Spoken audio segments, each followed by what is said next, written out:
샬롬, 사랑하는 밴쿠버 영락교회 가족 여러분, 지난밤도 평안하셨지요? 오늘은 2021년 9월 8일 수요일 아침입니다. 말씀으로 하루를 여는 내 영혼의 햇빛 비치니 경건의 시간을 시작하겠습니다. 오늘도 하나님과 동행하는 은혜와 평강의 하루 되시길 기원합니다. 오늘 찬양은 찬송가 268장 죄에서 자유를 얻게 함은입니다. 함께 찬송하겠습니다.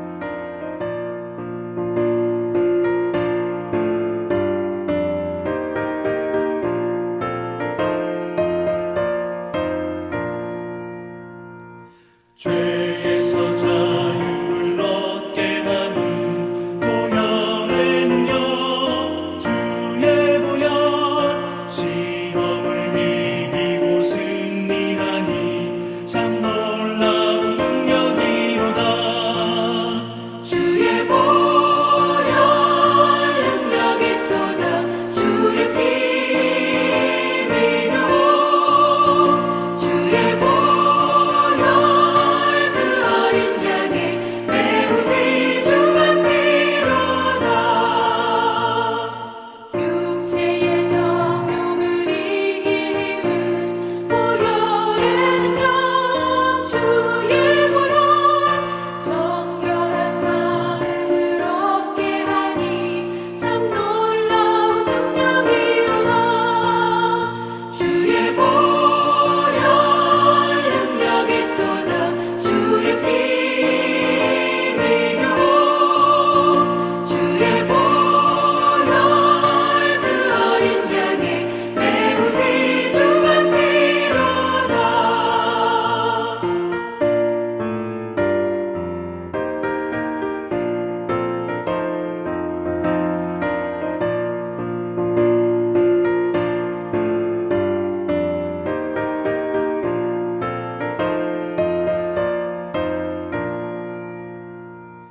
눈보다 더 희게 밝히는 것 보혈의 능력. 주의 보혈 부정한 모든 것 밝히시니 참 놀라운 능력이로다. 주의 보혈 능력이 또다. 주의 피 믿어. 주의 보혈 그 어린 양의 매우 귀중한 피로다. 구주의 복음을 전할 제목 보혈의 능력. 주의 보혈 날마다 나에게 찬송 주니 참 놀라운 능력이로다. 주의 보혈 능력이 또다. 주의 피 믿어. 주의 보혈 그 어린 양의 매우 귀중한 피로다.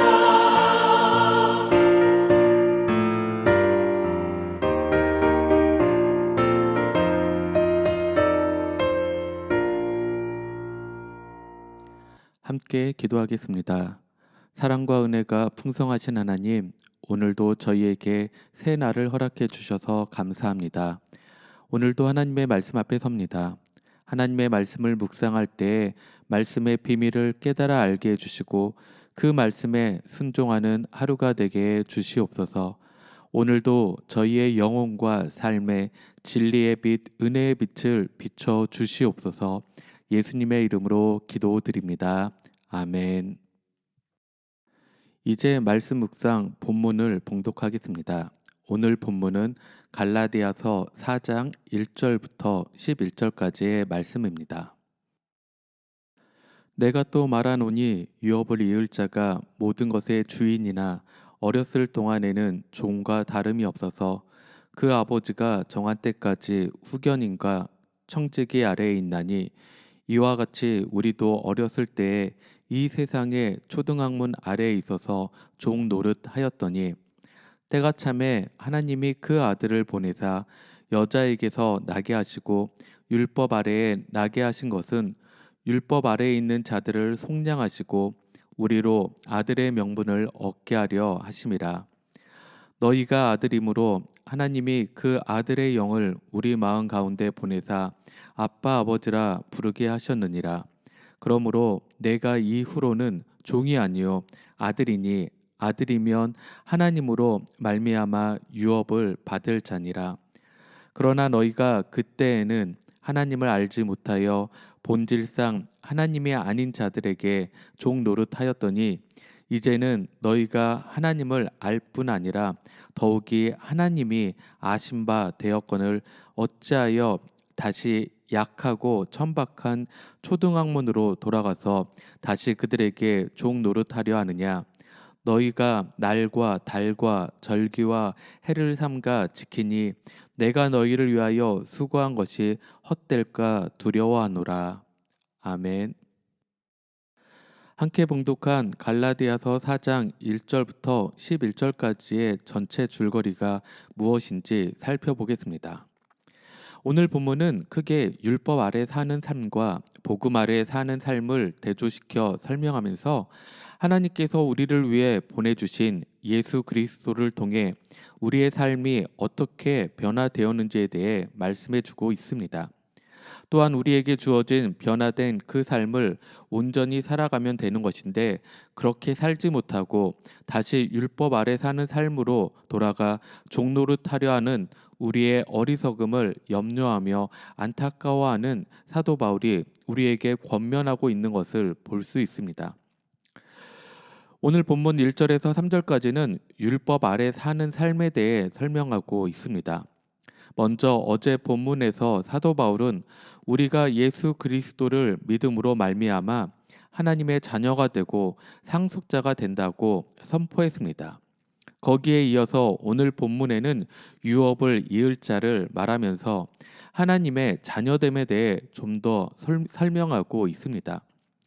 유업을 이을 자란 아버지의 뒤를 이어 모든 것을 상속받고 다스려야 하는 자녀를 의미합니다. 우리 신앙에서 가장 중요한 진리 중에 하나는 하나님의 자녀됨, 하나님의 양자됨을 알고 누리는 것입니다. 사도 바울은 이것을 그 당시 로마 제국에 유행하던 양자의 풍습을 따라 설명하고 있습니다. 그 당시 로마법에는 성년이 안 된 상속자는 노예나 다름이 없었습니다. 상속자일지라도 성년이 되기까지 어떠한 재산권이나 권리를 주장할 수 없었습니다. 그래서 후견인과 청지기를 세워서 그들의 보호 아래 살게 하였습니다. 이런 모습이 자기 마음대로 행동하지 못하는 종들의 모습과 같다는 것입니다. 이것은 우리 신앙생활에도 동일하게 적용된다는 것입니다.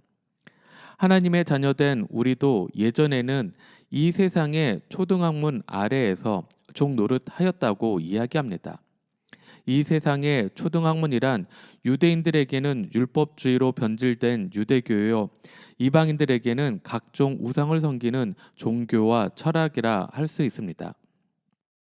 본문 4절과 5절까지는 이제 우리가 초등학문에서 벗어나 성인이 되었을 때, 즉 하나님께서 정하신 때에 하나님께서 그 아들을 보내실 때라고 말씀하고 있습니다. 성육신을 통해 이 땅에 오신 예수 그리스도를 통해 하나님께서 하시는 일은 우리에게 자유를 주시고 뿐만 아니라 하나님의 자녀가 되는 법적인 절차를 따르게 하시는 것이었습니다. 본문 6절과 7절 말씀은 복음 아래 사는 삶에 대해 말씀하고 있습니다. 복음 아래 사는 삶은 그 아들의 영, 즉 성령님을 통해 우리가 종의 신분에서 하나님을 아빠 아버지라 부를 수 있는 자녀의 신분으로 바뀌게 되었다고 분명하게 말씀하고 있습니다. 마지막으로 8절에서 11절 말씀은 사도 바울이 갈라디아 성도들은 이미 하나님의 아들이며 상속자임을 분명히 밝히면서 이것을 또한 하나님도 알고 있다고 말하고 있습니다. 그런데 거짓 선생들의 잘못된 가르침으로 말미암아 다시 천박한 초등학문으로 돌아가 율법에 종 노릇하려는 갈라디아 성도들에게 안타까워하며 경고하고 있는 것입니다. 지금까지 사도 바울이 쌓았던 모든 복음의 노력들이 무너지려는 순간이기에 더욱 안타까워하며 염려하며 그들에게 호소하고 있는 것입니다. 둘째로 오늘 본문에 나타난 하나님은 어떤 분이십니까? 하나님은 하나님의 때에 하나님의 일을 하시는 분이십니다. 오늘 본문 4절과 5절 말씀을 읽겠습니다. 때가 참에 하나님이 그 아들을 보내사 여자에게서 나게 하시고 율법 아래에 나게 하신 것은 율법 아래에 있는 자들을 속량하시고 우리로 아들의 명분을 얻게 하려 하심이라. 아멘. 하나님은 하나님께서 정하신 구원의 때가 되었을 때 하나님의 아들 예수 그리스도를 이 땅에 보내주셨습니다. 하나님은 하나님의 때에 하나님께서 계획하신 일을 하시는 분이십니다. 하나님의 때에는 하나님께서 친히 모든 일을 이루어 가십니다.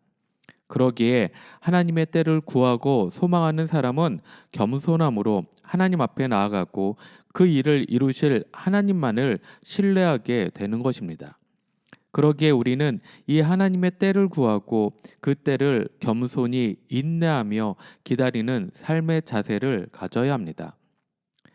하나님께서 친히 이루어 가실 하나님의 때를 겸손히 신뢰하면서 오늘을 감사하면서 최선을 다해 살아가야 하는 것입니다.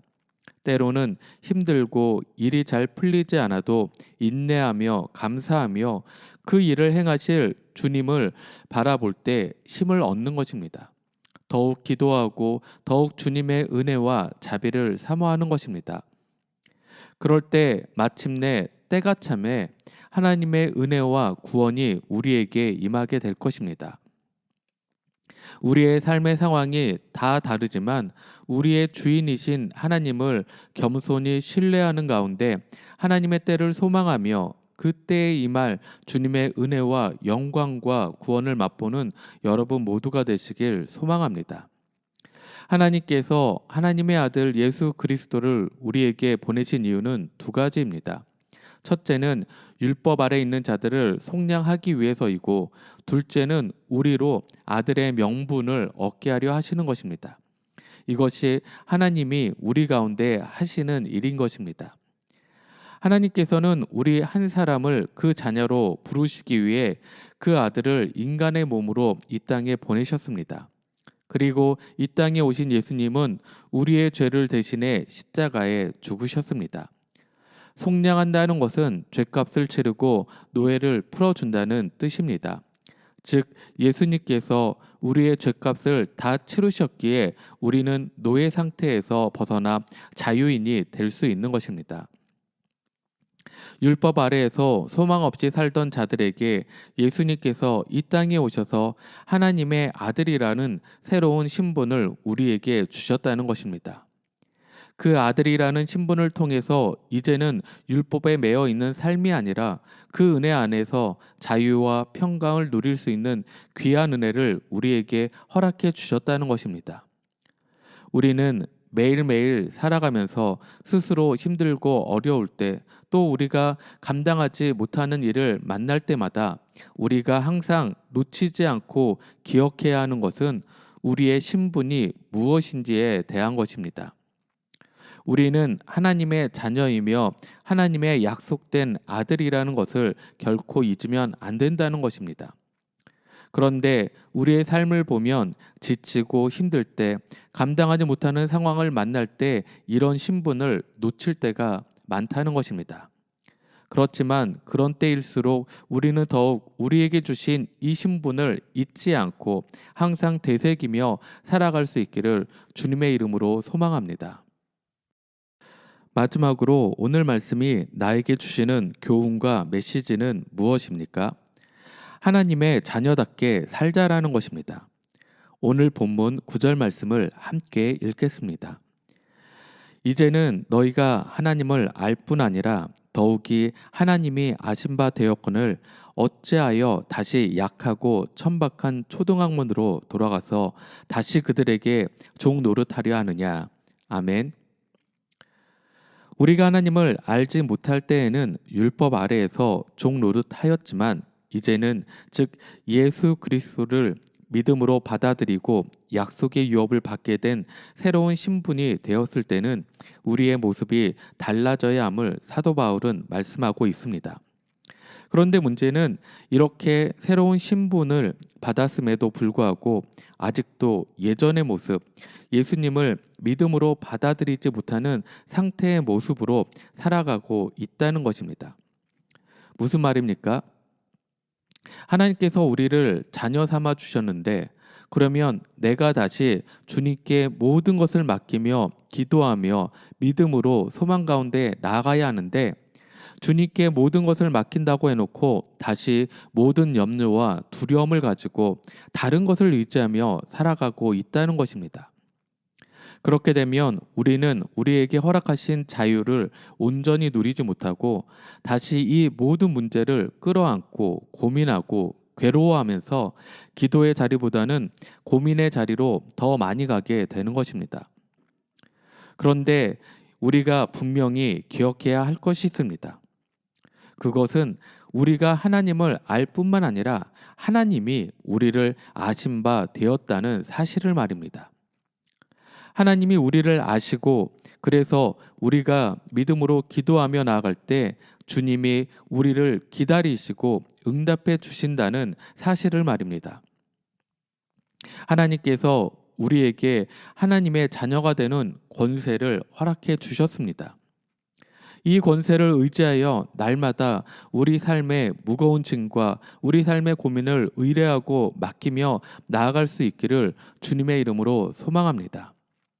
우리를 위하여 응답하시고 우리를 위하여 역사하시는 하나님, 내 때와 하나님의 때가 다를 수 있으나 우리의 기도를 외면치 않으시고 하나님의 자녀로서 아들의 명분을 주신 주님께서 우리를 위하여 역사하실 것을 신뢰하면서 세상 사람들이 염려하던 방식의 과거로 돌아가는 것이 아니라 성령님을 의지하며 주님께 새 소망을 두고 하나님의 자녀답게 담대히 나아갈 수 있는 여러분 모두가 되시기를 주님의 이름으로 축원합니다.